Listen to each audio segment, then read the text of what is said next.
Bapak, Ibu, saudara-saudari yang terkasih, firman Tuhan dalam renungan ceria hari ini terambilkan dari surat Rasul Paulus kepada jemaat di Kolose, yaitu Kolose pasal ketiga, ayatnya yang ke-22 sampai dengan ayat yang ke-23.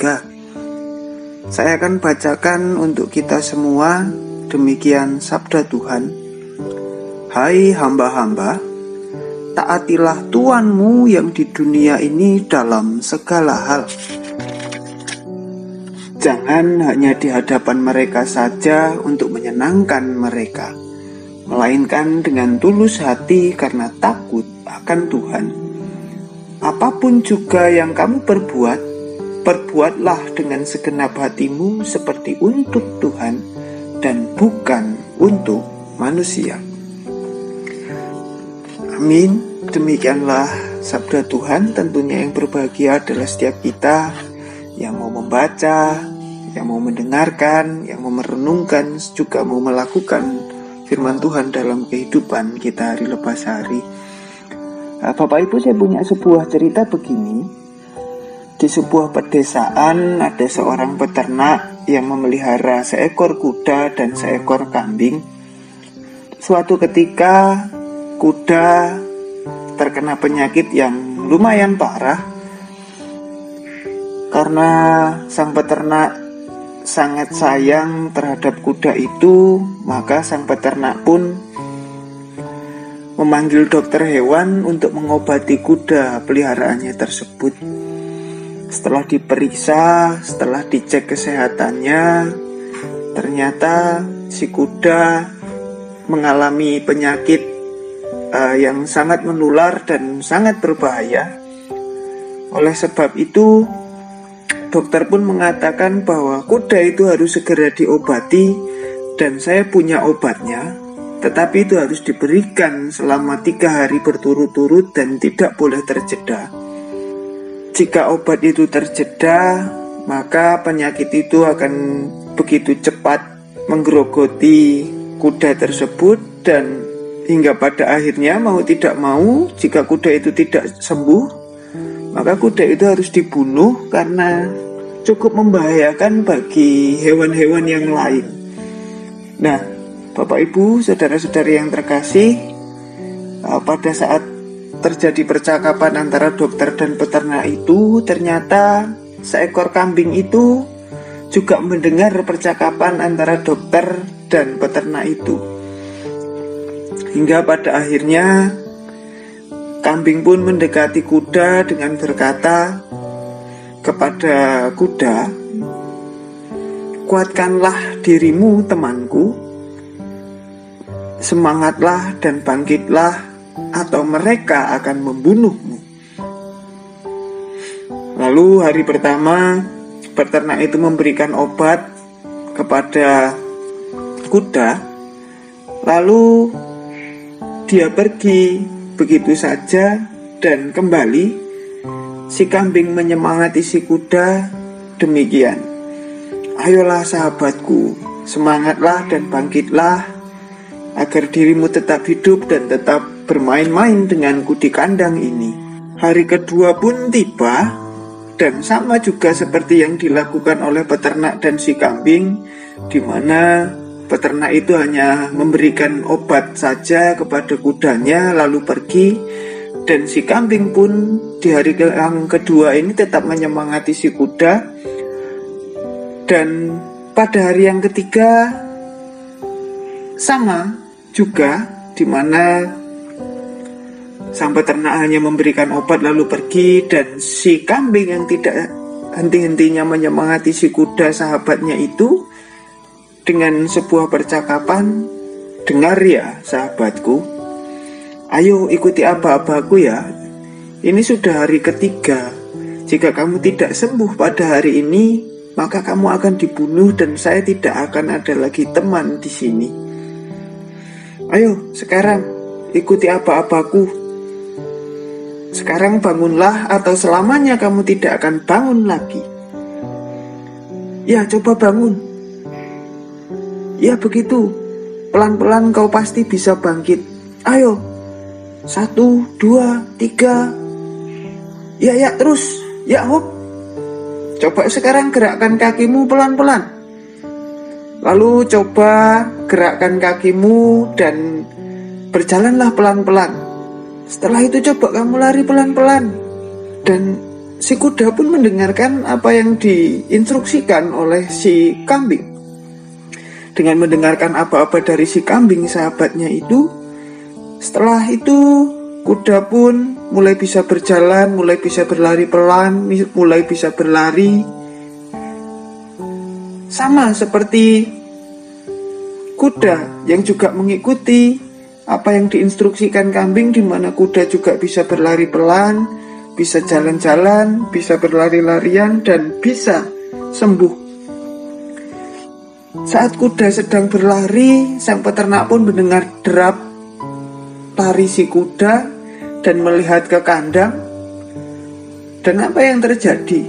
Peternak terkejut melihat kudanya bisa berlari, dan peternak bahagia sekali dan berkata, "Ajaib sekali dokter itu, bisa menyembuhkan kudaku dengan waktu 3 hari. Sekarang kudaku sudah bisa berlari-lari, kudaku kembali sehat." Sang peternak pun berencana untuk mengadakan ucap syukur kepada Tuhan karena kudanya bisa sembuh dan kudanya bisa kembali sehat. Dalam ucap syukur yang direncanakan itu, sang peternak pun berencana untuk mengajak tetangga-tetangganya, mengajak lingkungannya, mengajak saudara-saudaranya untuk ikut dalam ibadah syukur. Nah, di dalam ibadah syukur itu ternyata Bapak Ibu Saudara-saudari, yang disuguhkan untuk hidangan dalam acara itu adalah daging kambing. Artinya kambing yang tadi ikut menyemangati si kuda yang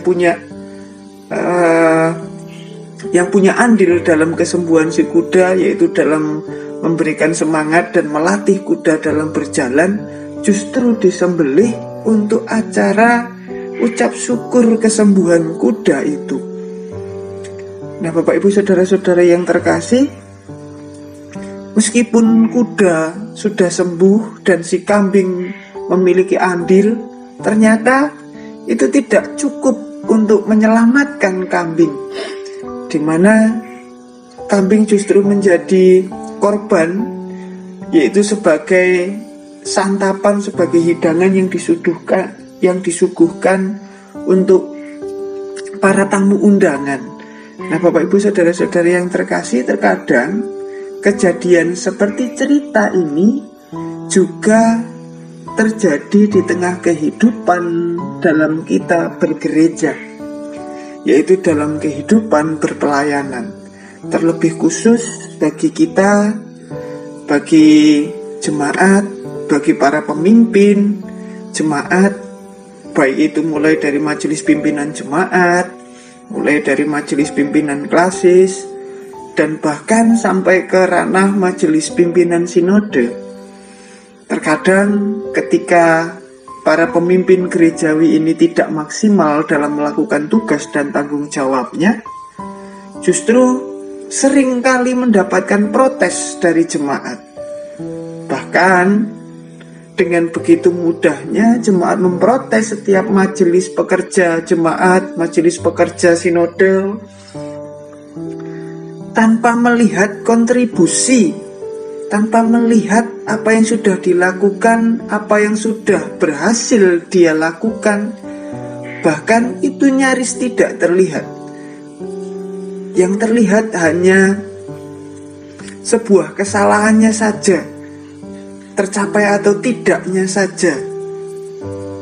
Nah, Bapak Ibu, firman Tuhan dalam renungan kita hari ini hendak mengingatkan kita bahwa kita sebagai jemaat, kita sebagai majelis pimpinan jemaat, kita sebagai majelis pimpinan klasis, kita sebagai majelis pimpinan sinode, walaupun kita sering diprotes karena kinerja kita, karena kita tidak begitu maksimal dalam melakukan tugas dan tanggung jawab kita, meskipun kita sering disalahkan, marilah kita tetap tulus hati bekerja untuk Tuhan. Sebab dalam bacaan kita tadi, Rasul Paulus mengingatkan kita bahwa apapun juga yang kamu perbuat, perbuatlah itu dengan segenap hatimu seperti untuk Tuhan dan bukan untuk manusia. Nah, beberapa hari mendatang kita akan bersama-sama melaksanakan musyawarah majelis sinode. Tentu akan terjadi banyak sekali evaluasi dalam kinerja yang sudah dilakukan oleh para majelis pimpinan sinode. Tentu ada yang terlaksana dan ada yang tidak terlaksana. Itu semua terjadi karena kita menetapkan sebuah target, maka konsekuensinya adalah tercapai atau tidak target itu. Jika kita ingin bekerja sempurna dan kita tidak perlu merasakan yang namanya gagal, maka kita tidak perlu menyiapkan target. Nah, Bapak Ibu saudara-saudari yang terkasih, tentu menurut standar manusia memang kita tidak maksimal. Tetapi jika kita bekerja dengan tulus hati untuk membangun gereja GKSBS ini dengan penuh rasa takut akan Tuhan, maka standar Tuhan pun bisa digenapi.